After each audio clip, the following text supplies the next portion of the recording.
Hey there, Nicki Traikos of Life by Design. I am a calligrapher and a watercolorist, and today I'm going to talk to you and teach you a little bit about wet on wet technique. Wet on wet technique. You're probably thinking, what is she talking about? It is a watercolor term if you're new to watercolors that allows you to build color on wet paint that is on your paper by adding a bit more wet paint and layering it and moving it around and having fun. Trust me, it is a really great process to help you build your watercolor skill, to expand on your technique that you're using within your own watercolor painting, and it can become a meditative practice. If you've taken any of my classes or taken these tutorials with me, you'll know that I'm all about just creating a Zen moment where you're deep into your practice, really observing how the watercolor is flowing, how your brush is moving. Have you convinced yet? So let's get started playing with some wet on wet techniques with watercolor and your favorite watercolor brush.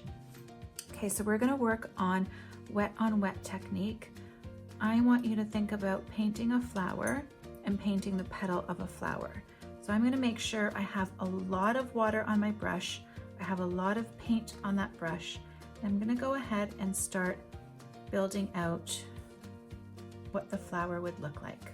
Okay, so I'll go to my water jar and I'll pull out some more water to really make a nice full petal. I won't do a whole flower, but I want you to imagine, and you can even practice just pulling out some petals using your watercolor. I'll go ahead and even expand it out a little bit. It will make a big petal here so that we can add some yellow ochre to it. So this is Opera Rose. Go ahead and I'm dabbing. So I'm taking some wet watercolor paint and I'm dabbing it into the wet base of my petal. So the stem or the tip there of my petal. So when I grab more watercolor paint from that petal, it's very concentrated, so I can push it into the petal here wherever I want that color to be more concentrated, okay? So I can see I've got quite a bit of a wet wash here on the petal.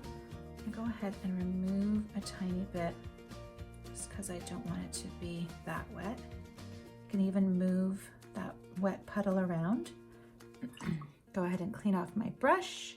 And so now if you want to incorporate another color, go ahead and take that yellow ochre. I can begin to drop. So this is wet paint on wet paint that's on my paper. I can begin to drop this color onto my petal. And sometimes you'll see the edges of petals have a second color. So often it can be a pink with an orange or a red with a yellow.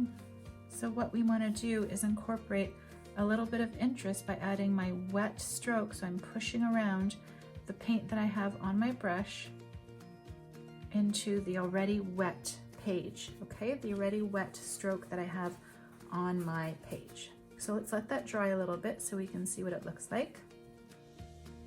Go ahead and give it a little push. You can move your page around to encourage your paint to move. I have a dry brush, so it will absorb, but I feel like this maybe is a little too wet, okay? So if we're working on leaves, for instance, what you can do is I can just take plain water. So I'm going to just work in a loose leaf shape.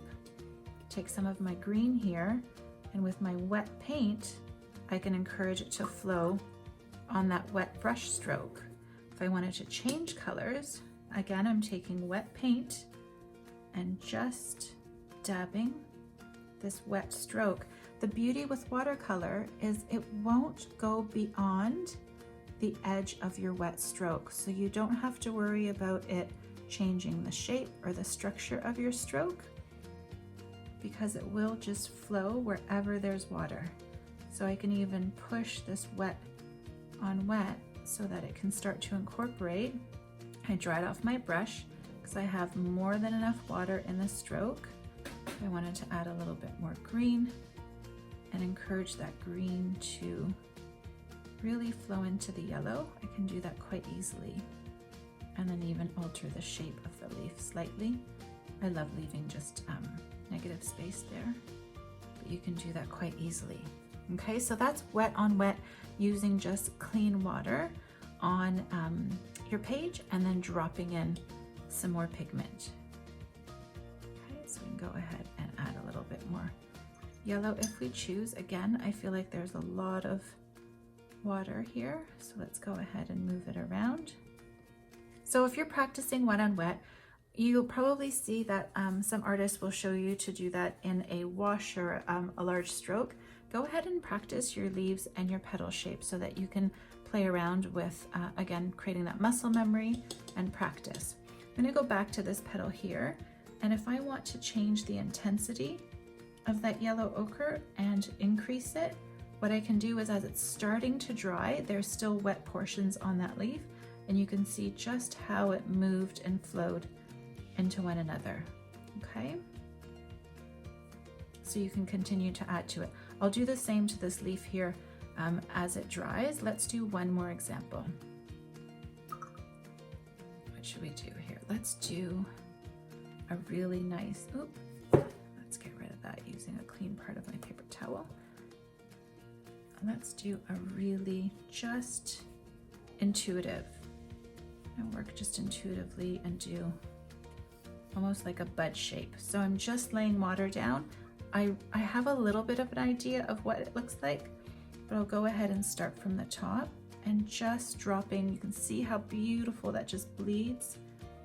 Go ahead and again, just dropping that and encouraging it to flow and seeing sort of where my strokes go. If I want to dry off that brush, I don't want there to be a lot of pigment as the watercolor starts to flow down. What I'm doing is just very carefully keeping an eye on the intuitive shape that I created when I first laid down that watercolor, because it does look like the top of a bud. You can see all that negative space. It almost looks like the petals are opening up. And then if I wanted to, I can take a little bit of this green. If I'm painting in a stem, my paper is dry here, but as I come up to this section, you can see that it's wet. And look at how quickly we just painted a beautiful little flowy bud. Let's give it a little leaf here to connect it even more. So you can see even how that pink has seeped into the leaf. Look how pretty that is. So wet on wet, I want the intensity of that leaf to be ramped up a little bit, even in the corner here. Maybe create a little bit of a stem. Look at that. So really easily play with your wet on wet. Go back to, I'm gonna remove a little bit of this. Go back to bits that you've painted to see if you want to change the intensity of them. You can go ahead and remove a little bit of that wet if you feel like this yellow has overpowered. You can go ahead and bring in more of the green and bring it up there. Okay, so that's how you play with wet on wet. If you're having difficulty mixing your watercolor petals, make sure you check out that tutorial that I recorded for you, and I will see you in the next video. Before I leave you, I'm just gonna add a little bit more. It's still wet. Let's just add a little bit more intensity and play around with that. Maybe even draw it down a slight bit. Okay, so I hope you've picked up on some tips and tricks with working with wet on wet watercolor. As you begin to explore watercolor and build your practice, it's really great to see what other watercolorists are doing and maybe even incorporate some new things into your daily warm-up too. When I work with watercolor, it's a meditative practice. You've probably heard me say this before, but when you connect pen to paper or paintbrush to paper and really observe and get into that mode of what you're doing, kind of blocking everything out, it becomes joyful, meditative, relaxing, and inspiring. I feel like I get energized whenever I've had a really great session at my desk where I'm just painting and having fun. So wet on wet technique is something that you'll use in your watercolor painting for sure, but it also is a really great way to play around with color, to see how colors blend together, and to build up depth within just a few strokes. Like this video, go ahead and click like and let me know by giving me the thumbs up.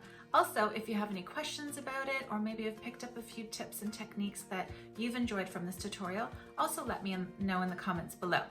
And as always, make sure you're subscribing so that you get notified each time I publish a new video, and which is about once a week. If you have, again, any suggestions for tutorials, anything from creative lettering to modern calligraphy to watercolor painting, being creative in general, or even working from home like I do, doing something as beautiful as lettering and watercolor, I'm happy to work on videos for you and tutorials and share as much as I can with you. Make sure you connect with me, you make time for your creativity, and have fun with whatever it is that you're working on. I'll see you in the next video. Cheers to being creative.